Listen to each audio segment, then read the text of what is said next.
রাজনৈতিক দলগুলোর মতামতের ওপর নির্ভর করছে জাতীয় সনদের বাস্তবায়ন পদ্ধতি। শুধু দলগুলো নয়, এ বিষয়ে বিশেষজ্ঞদেরও মতামত নেবে জাতীয় ঐকমত্য কমিশন। আগামী সপ্তাহের শুরু থেকেই এ সংক্রান্ত বৈঠক শুরু হবে।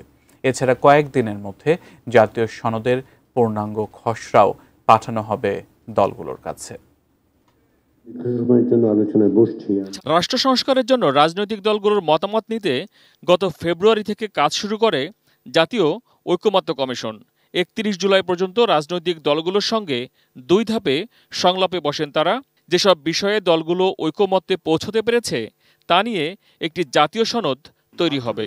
আমাদের পক্ষে জুলাই অভ্যুত্থানের বীর সেনানীদের রক্তের ঋণ স্বীকার করা সম্ভব হবে। প্রায় 6 মাস ধরে চলা কার্যক্রম জানাতে শুক্রবার সংবাদ সম্মেলন করে জাতীয় ঐকমত্য কমিশন।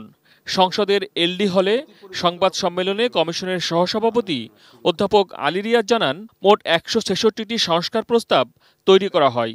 প্রথম পর্বের আলোচনায় 62টি বিষয়ে ঐকমত্য হয়।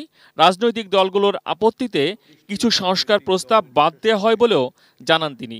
প্রাথমিক পর্যায়ের আলোচনায় রাজনৈতিক দলগুলোর মতপার্থক্য এতটাই বড়, এতটাই বিশাল, যেগুলো আসলে দ্বিতীয় পর্যায়ের আলোচনায় নিলে আমরা মাসের পর মাস আলোচনা করতে পারবো, কিন্তু এক জায়গায় আসতে পারবো। সে কারণে সেগুলো বাদও দেওয়া হয়েছে। ফলে আমরা বাস্তব বিবেচনায় এবং যেই জায়গায় এসে ঐকমত্য তৈরি করা যাবে সে চেষ্টা করেছি। দ্বিতীয় দফায় 2 মাসে 23 কার্যদিবস বৈঠক হয় জাতীয় ঐকমত্য কমিশনের, যেখানে 20টি মৌলিক সংস্কার প্রস্তাবের মধ্যে 9টিতে নোট অফ ডিসেন্ট এবং 11টিতে পুরোপুরি একমত হয় রাজনৈতিক দলগুলো।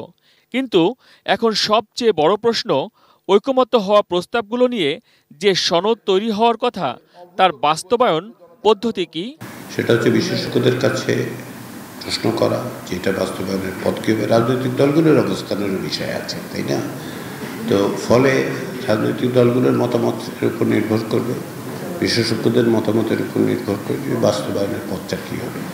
আমরা কোনো পূর্ব নির্ধারিত অবস্থান থেকে কমিশন বাস্তবায়নের কোনো পথ ইত্যাদি সুপারিশ করছে না।